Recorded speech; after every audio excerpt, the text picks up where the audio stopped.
Thank you. As we told you in a special report just last month, veterinarians are facing burnout and unique job stressors, challenges the pandemic has only made worse. Madeline O'Neill tells us how those issues are now hitting especially close to home.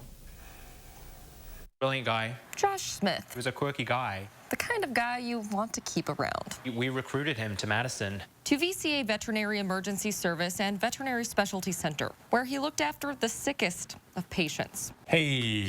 Working along with Dr. Kai Shu. Hi, buddies. Veterinarians are at such risk of just putting other people before themselves. Caring for others, a natural trait of Josh's, who spent months building this toy chest as a gift for Kai's firstborn child. We were flabbergasted. A farm boy from Canada. You won't be shocked to see Josh's love for animals. He was one to adopt, dogs and cats that maybe were relinquished at the clinic or that had terminal conditions. Josh's coworkers were surprised. And perhaps that was his, downfall in that he never said no. When he took his own life. Josh even talked about it. He said, oh, it's completely selfish.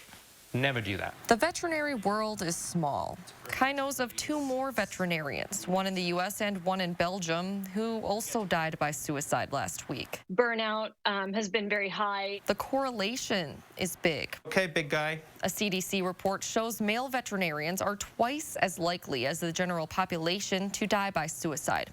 Female vets, 3.5 times as likely. Those are tough statistics to digest. Josh had just become an assistant professor at the University of Wisconsin School of Veterinary Medicine. Associate Professor Sam Morello calls it a great loss for faculty, students, and our entire community. Josh was an incredibly brilliant veterinarian. Morello says we need to acknowledge the reasons for stress in and out of the workplace. They're often burdened with a major risk factor for suicide, 6-figure debt. And figure out ways to combat them.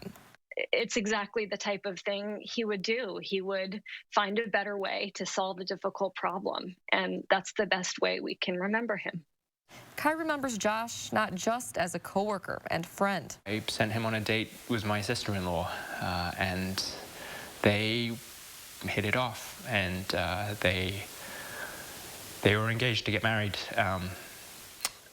There's no replacing Josh as a husband or stepfather. It's not all about just being a big, tough guy. Because Josh was a big, tough guy. And we're left asking, what if?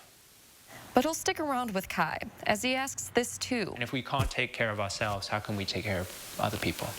In Madison. We all need to do more to take care of ourselves and take care of each other. Madeline O'Neill, News 3 Now. There's a national nonprofit, Not One More Vet, that works to provide support to veterinarians struggling with mental health. We'll have a link to that on our website, along with another to a GoFundMe page for Josh's family.